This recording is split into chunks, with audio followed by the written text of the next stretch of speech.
오늘 말씀의 제목은 나는 원래 남은자였는데요. 약간 이름이 바뀌었습니다. 남순정입니다. 여자 이름이 아닙니다. 남은자 순례자 정복자입니다. 예, 그래서 남순정이라고 오늘 이름을 지어서 우리의 영적 정체성을 확인했으면 좋겠어요. 이 말씀 본문의 배경이 우리가 계속 로마서를 보고 있죠. 이 배경이 뭐냐면 당시에 로마 교회에 그 이방인의 비중이 점점 커지는 거예요. 계속 복음동이 일어나면서. 그러다 보니까 유대인들 사이에 어떤 불신앙이 있냐, 자리도 좁아지면서 계속 이거 하나님이 우리 버린 거 아니야? 진짜 착각하죠. 끝까지 착각해요. 하나님의 뜻과 계획을 전혀 깨닫지 못하고 자기 중심으로 하나님이 이방인들을 구원하신다고 이제 유대인들은 별로 관심 없으신 거 아니야? 그러면서 불신앙하는 거예요. 그런 갈등이 계속 있는 거죠. 그래서 오늘 이 본문은 바울이 한 가지를 설명해요. 하나님의 성품 중에 우리가 잘 아는 겁니다. 하나님의 신실하심이에요.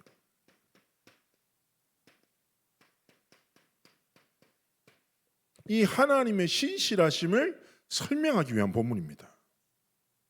자, 이 신실하심은 하나님의 대표적인 성품 중에 하나예요. 우리가 하나님을 믿고 하나님을 사랑하고 아버지를 삼고 따라가잖아요. 그 중에 우리가 하나님을 알고 하나님이 이런 성품을 가지셨다는 걸 기억하면서 누리는 것이 중요하죠. 자, 하나님의 신실하심의 가장 첫 번째는 민수기 23장 9절에 19절의 말씀이에요. 어떤 말씀이 나오냐? 하나님은 사람이 아니시니 거짓말을 하지 않으시고 인생이 아니시니 후회가 없으시도다. 어찌 그 말씀하신 바를 행하지 않으시며 하신 말씀을 실행하지 않으시랴. 하나님의 신실하심의 기초는 무엇입니까? 언약입니다. 하나님은 반드시 그의 언약을 성취하신다. 그게 뭐예요? 하나님의 신실하심을 의미하죠. 그리고요, 하나님은 신실하시기 때문에 그 하나님의 백성을 고린도전서 10장 13절의 말씀처럼 뭐라고 합니까? 하나님은 미쁘사, 이 미쁘시단 말은 신실하셔서 너희가 감당하지 못할 시험 당함을 허락지 아니하시고 시험 당할 즈음에 또한 피할 길을 내사 너희로 능히 감당하게 하시느니라. 고난과 어려움 속에서도 하나님은 신실하심으로 그의 자녀들, 그의 백성들을 지키시고 반드시 인도하신다는 뜻이죠. 그런데요, 그 하나님의 사랑의 기초가 무엇이냐? 예레미야 애가입니다. 3장 22절에서 23절이 하나님의 신실하심의 근거를 말하는 거죠. 뭘 말합니까? 여호와의 인자와 긍휼이 무궁하심으로 우리가 진멸되지 아니함이니이다. 이것들이 아침마다 새로우니 주의 성실하심이, 이 안에 뭐 있어요? 신실하심이 크도소이다. 주의 인자는 끝이 없고 그의 자비는 무궁하며, 이 찬양 아시죠? 아침마다 새롭고. 무슨 말입니까? 하나님은요, 언약의 하나님이시죠. 근데 그 기초에 뭐였어요? 우리를 향한 깊은 사랑. 그래서 하나님의 인자와 긍휼하심의 뿌리가 뭐예요? 사랑이에요. 여러분 잘 아시잖아요. 요한복음 3장 16절. 하나님이 세상을 이처럼 사랑하사 독생자를 주셨어요. 그리고 네 번째는 무엇입니까? 이 신실하신 하나님의 언약과 다르게 우리는 어떤 사람이에요? 쉽게 불신앙하죠. 디모데 후서 2장 13절에 말합니다.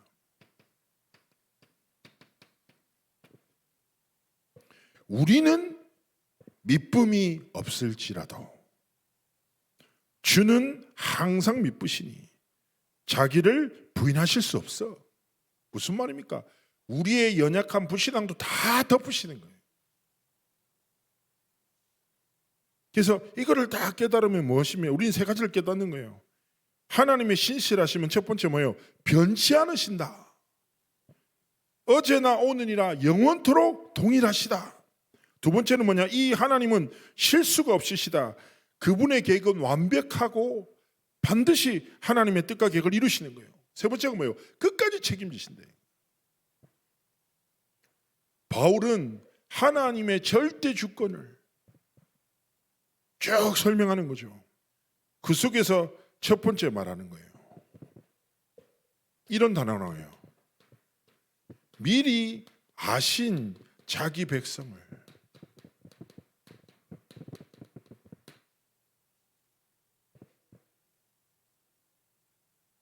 바울이 먼저 설명하는 거죠. 야, 내가 그 가장 대표적인 예야. 나는 베냐민 지파 순수 유대인인데 사도로 부름받았잖아. 유대인인 바로 바울인 내가 구원받은 자체가 뭐예요? 하나님이 우리를 버리지 않았다는 뜻이죠. 자, 기억하셔야 돼요. 내가 누구냐? 미리 아시고 택하시고 부르신 하나님의 백성이에요. 성경 말씀 가운데 예레미야서 1장 5절 있어요. 여기서 뭐라고 설명합니까?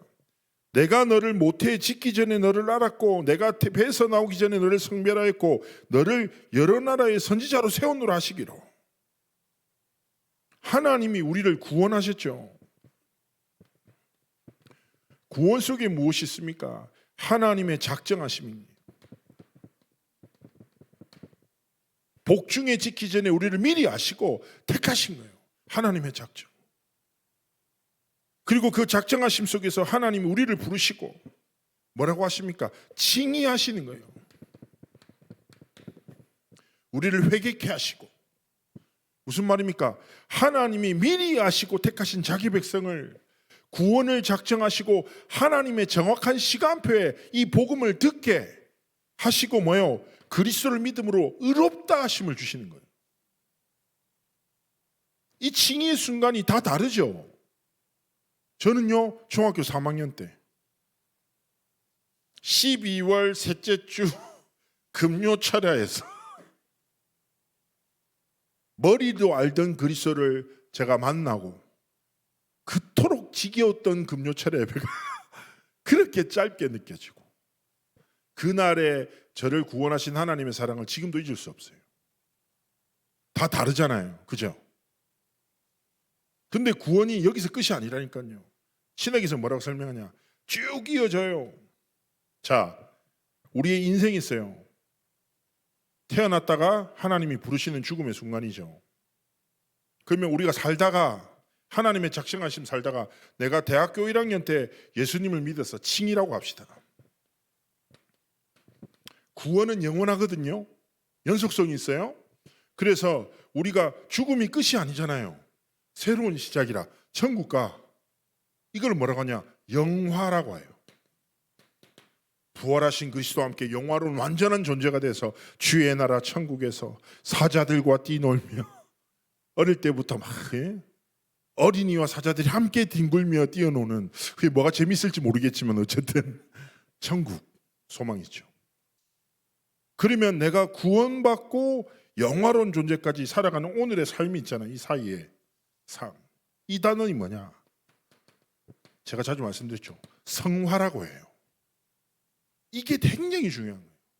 성화, 거룩하여져 간다. 그리스도 안에서 깊어져 간다. 날이 갈수록 완성되어져 나간다. 우리의 매일매일의 삶이 성화, 하나님께 드리는 인생 최고의 작품으로 하나님께 집중하며 언약의 여정을 신실하신 하나님의 약속을 붙잡고 믿음으로 걸어간다. 그래서 우리 성도님들 기억해야 돼요. 난 누구다? 미리 택하심을 입은 하나님의 백성이다. 내 인생의 모든 여정은 하나님의 절대 주권과 절대 계획 속에 있어. 과거의 상처가 상처가 아니에요. 과거의 실패가 실패가 아니에요. 오늘의 문제가 문제가 아니라니까요. 모든 것에 신실하신 하나님의 선하신 계획과 뜻이 있구나. 복음 때문에 하나님이 내 과거를, 하나님이 전도와 선교 때문에 내 오늘을 허락하신 거구나. 이거 딱 믿죠. 그러면 문제가 아니에요. 갈등이 아니에요. 위기가 아니라니까요. 저는 말씀드리죠. 가정이에요. 말도 안 되는 거예요. 우리가 축구를 보는 거예요. 축구를 우리가 같이 보는 거예요. 근데 축구에 한국이랑 브라질이랑 국가대표 경기를 해. 근데 우리나라가 7대6으로 이겼어. 그런데 전반 때 브라질이 6골을 넣었고 우리나라가 후반에 7골을 넣어. 말이 안 돼요. 이 설정 자체가 불가능해요. 자, 근데 그런 일이 일어났어. 근데 전반에 우리나라 선수 2명이 백태클로 퇴장당했어. 최악이죠. 자, 이 경기를 볼 때 결과를 알고 보는 사람이랑 결과를 모르고 보는 사람이 같은 마음이겠어요? 결과를 모르는 사람은 아마 TV를 끌 겁니다. 백태클한 2명의 선수를 욕하면서 저 인간이 오버해가지고 감정이 사로잡혀지고 우리나라 수비 이게 뭐냐면서 엉망진창이라면서 내가 다시는 한국 축구 안 본다 이러면서 하겠죠. 근데 내가 이미 소식 결과를 다 들었어. 결론을 알아. 그리고 딱 축구를 봐요. 그럼 뭐가 있어요? 여유가 딱 있어. 백태클하네. 괜찮아, 나가서 쉬어. 후반이 기다리고 있다. 지금 6골 먹어도 괜찮아. 우리는 후반에 7골 넣을 거니까 아무것도 문제가 아니에요. 모든 것은 발판이야. 우리가 도약하기 위해서 전반에 이렇게 지는 것뿐이야. 결론을 아는 인생이 그런 거예요. 우리의 결론은 무엇입니까? 신실하신 하나님의 언약의 성취가 우리의 결론이에요. 진짜 믿죠? 그 신실하신 하나님이 언약을 성취하시는 방법이 그의 백성의 여정을 통하여 인도하시는 거예요. 그래서 이 말씀을 조금만 붙잡고 기억합니다. 그러면서 누구를 얘기합니까? 엘리야를 예로 드는 거예요. 잘 아시죠? 가장 악한 왕 아합, 우상을 섬기게 하고 이세벨 더 나쁜 여자라. 하나님의 선지자들의 목숨을 빼앗고 그리고 갈멜살 전투하고 이기잖아요. 그래서 바알과 아세라 선지자들을 뭐예요? 갈멜산 아래 거기서 다 죽여버려요. 그러면 끝나면 승복을 해야 돼. 근데 아합과 이세벨이 악한 마음으로 어떻게 합니까? 엘리야를 죽이기 위해서 생명 걸거든요. 그때 도망가서 쓰러졌을 때 하나님이 7천의 제자들을 약속하셨다죠. 자, 하나님이 준비하신 응답이 무엇입니까? 첫 번째 누구예요? 잘 아시죠? 오바댜예요. 절대 우상 앞에 무릎 꿇지 않고 하나님의 복음을 위해서 생명 건 중직자를 이미 준비하셨어. 그리고 누굴 준비하셨습니까? 엘리사예요. 갑절의 영감으로 더 큰 하나님의 영광을 드러낼 렘넌트를 하나님 준비하셨구나. 이와 함께 뭐가 일어납니까? 7천 제자 운동이 일어나요. 그 누구도 막을 수 없는 전도 운동을 하나님이 준비하셨다니까. 네 번째가 무엇입니까? 국가를 위기에서 구하는 도단성 운동이에요. 적국이었던 아람이 쳐들어와요. 미치는 거라. 공격만 하면 이미 이스라엘이 매복해 있네. 미쳐. 도대체 왜 이런 거야? 알아봤더니 엘리사에게 하나님이 모든 걸 깨닫게 하신다는 거죠. 자, 무슨 말입니까? 하나님은요, 진짜 신실하신 하나님의 언약 속에 뭡니까? 생명건 중직자, 생명건 렘넌트, 전도운동하는 수많은 하나님의 작정하신 사람들을 준비하셨다는 거예요. 그래서 우리가 고백하잖아요. 여호와 이래 모든 것을 준비하시고 완전하고 완벽한 언약으로 우리의 삶을 이끄시는 거예요. 이것 붙잡고 하나님 앞에 우리는 무엇입니까? 정체성을 고백하는 겁니다. 나는 뭐요? 남순정. 첫 번째입니다. 나는 남은 자입니다. 남은 자가 누굽니까? 내가 남아 있습니다. 저요, 이게 아니에요. 하나님이 예수 그리스도의 복음의 결론난 이 시대의 제자들, 전도자들을 준비하셨습니다. 우리가 이 대열에 서 있습니다. 얼마나 감사합니까? 그래서 기억하셔야 됩니다. 남은 자의 기준은 무엇입니까? 사도행전 1장 1절의 복음으로 결론난 절대 망대예요. 마태복음 16장에 이 결론난 사람을 뭐라고 합니까? 그리스도로 하는 반석 위에 세워진 교회다. 이 반석이란 말은 뭐예요? 커다란 바위가 아니에요. 거대한 바위, 페트라. 미국이에요. 그랜드 캐년 같은 데 보면 자이언트 캐년이라고 있어요. 돌 하나가 산이에요. 그런 거대한 산을 바람이, 사람이 움직일 수 있습니까? 기억하셔야 돼요. 우리의 인생의 기초가 누구다? 견고한 반석 대신 그리스도 위에 세워진 교회구나. 그럼 뭐예요? 흔들리지 않고 무너지지 않는 거지요. 그래서 날마다 고백하셔야 돼요. 하나님이 모든 것을 준비하셨음을 믿습니다. 내 예정 속에 신실하신 하나님이 나를 하나님의 백성 자녀로 삼으시고 내 삶의 여정에 뭐예요? 오바댜 같은 중직자, 엘리사 같은 렘넌트, 7천 제자를 도단성 운동의 성취를 다 준비하셨음을 믿습니다. 이거 붙잡고 하나님 날마다 오직 예수 그리스도로 결론난 절대망대로 내 현장에 세워지게 앞서서 진짜 고백하기를 원하시는 것이죠. 이거 딱 붙잡고 하나님 앞에서 우리의 삶을 지켜나가는 것입니다. 두 번째 무엇입니까? 순례자입니다. 사도행전 1장 3절이죠. 오직 하나님의 나라를 소망으로 품고 하나님 앞에 뭐예요? 절대 여정을 걸어가는 자입니다.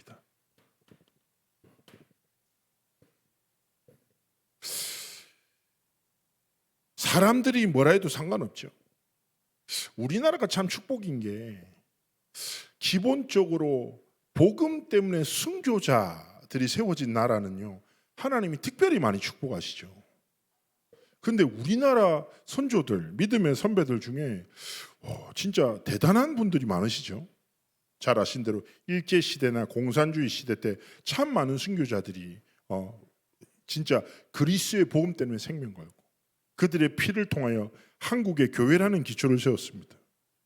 그리고 한국의 그 뭐라고 하죠? 좀 자랑스러운 것 중에 하나가 우리나라가 일제 지배당하고 내전이라고 할 수 있는 6.25 전쟁으로 해서 국가 기반이 다 무너졌잖아요. 그래서 잘 아시는 바대로 우리나라가 6.25 직후에만 해도 전쟁 고아들이 너무 많고 그리고 우리나라 한겨울이 혹독하죠. 그래서 한 선교사가 기록에 의하면 새벽에 전쟁 고아이들이 추위를 견디지 못하고 동사에서 죽은 시체들이 길에 절배했다예요. 그 정도로 우리나라가 어려웠어요. 그런데 우리나라가 전 세계가 주목할 만한 한강의 기적보다 더 놀라운 게 뭐냐? 평양 대부흥운동을 통해 하나님의 복음이, 근데 이게 평양 대부흥운동을 한번 보시면요 얼마나 재밌냐면 우리나라 고을마다 선교사님들이랑 목회자들이 설교하죠.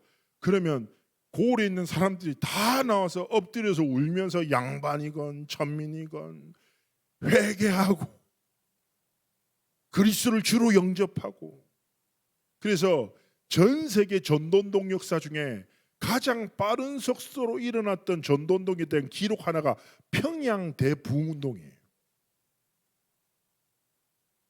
그 기초로 한국이 얼마나 자랑스럽습니까?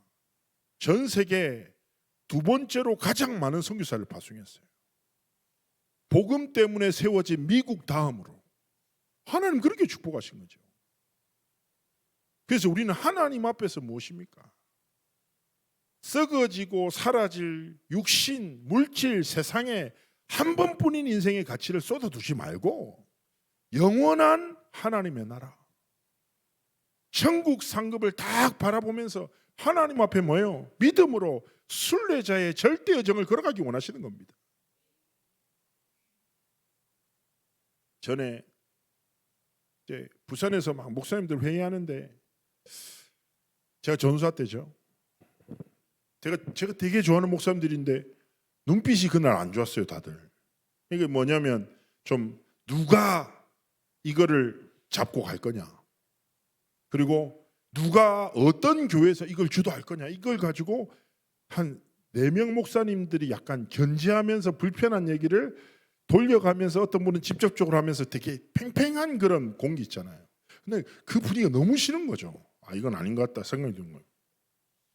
근데 이제 목사님들 눈빛이 안 좋아. 좀 약간 내가 볼 때 마귀에게 사로잡혀 있어. 전사 나부랭이가 아무 말도 못하고 그냥 고개 숙이고 빨리 끝났으면 좋겠다, 나갔으면 좋겠다 이러고 있는데 갑자기 목사님 한 분이 테이블을 팍 치면서 일어났어요. 우리 뭐 하고 있습니까? 이러는 거예요, 갑자기. 그러더니 이 딱 한마디 하는 거예요. 복음 외에 다른 이유가 있습니까? 렘넌트보다 중요한 건 뭐 있습니까? 렘넌트들한테 복음 전하는 것보다 중요한 게 뭐겠습니까? 아무것도 중요하지 않습니다. 막 갑자기 믿음의 선포를 딱. 저는 그때 잊지 못해요. 갑자기 그 선포를 듣자마자 사랑하던 존경하던 목사님들의 눈빛이 원래대로 맑게 확 돌아오더라고요. 그 다음부터 포럼이 뭐예요? 하나 되는 포럼, 복음 운동을 위한 포럼, 렘넌트 살리는 포럼으로 확 바뀌는 거 봤거든요. 야, 저는요 잊을 수가 없어요. 복음에 다른 이유가 없고 렘넌트보다 더 중요한 거는 세상에 없어요. 그러면 순례자가 무엇입니까? 내가 인정받는 것이 아니라 하나님의 영광을 위해, 하나님의 진리의 복음을 전하기 위하여 살아가는 사람이에요. 그래서 우리 모든 성도님 삶이 남은 자로 날마다 그리스도의 복음으로 결론난 절대 망대, 순례자로 하나님의 나라를 꿈꾸며 오늘을 지켜나가는 모든 여정 속에서 하나님의 나라를 이루는 순례자의 절대 여정을 걸어가시기를 주의 이름으로 축복합니다. 세 번째 무엇입니까? 정복자예요. 정복자 누굽니까? 사도행전 1장 8절에 오직 성령의 능력으로 절대 이정표를 세우는 삶이에요.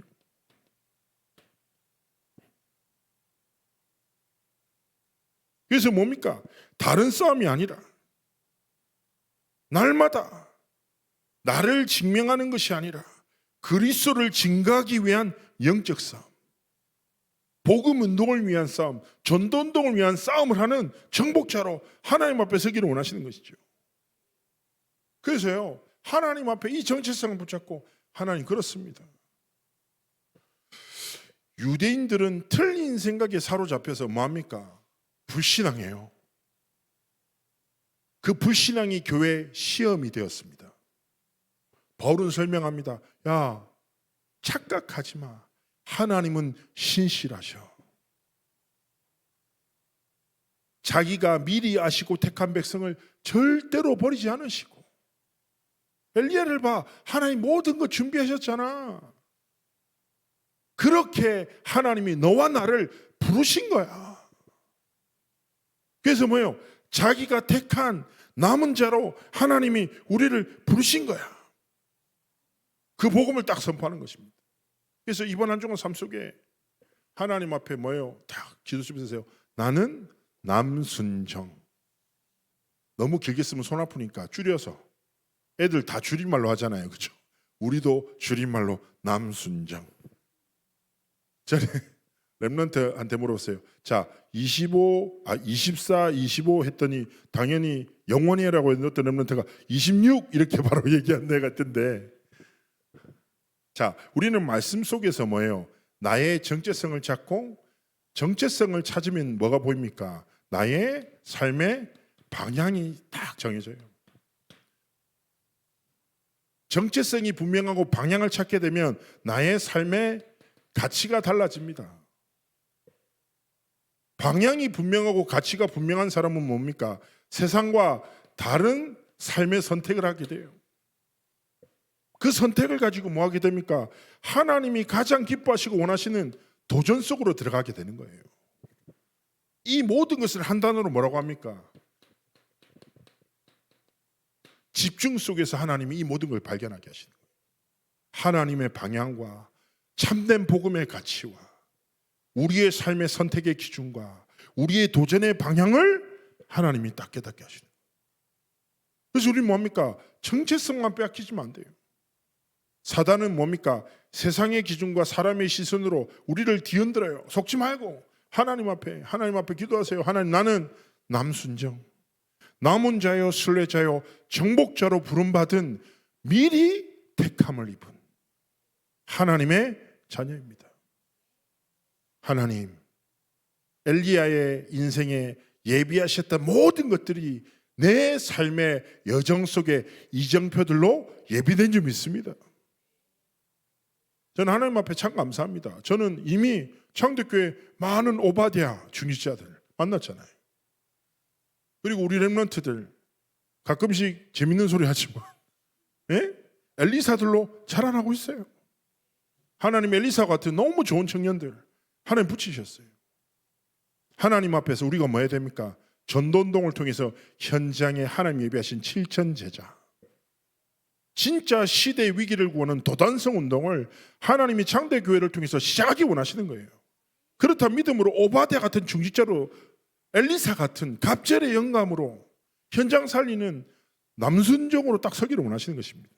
한 주간 하나님의 언약을 붙잡고 승리하시기를 주의 이름으로 축복합니다. 우리 말씀 붙잡고 기도합니다. 하나님, 신실하신 하나님, 감사합니다. 나를 미리 택하시고 하나님의 자녀로 삼으심에 감사드립니다. 하나님, 나의 정체성을 빼앗기지 않고 믿음으로 승리하는 삶의 길을 걸어가라고 축복해달라고 우리 믿음과 감사로 하나님 앞에 기도로 나아가시겠습니다.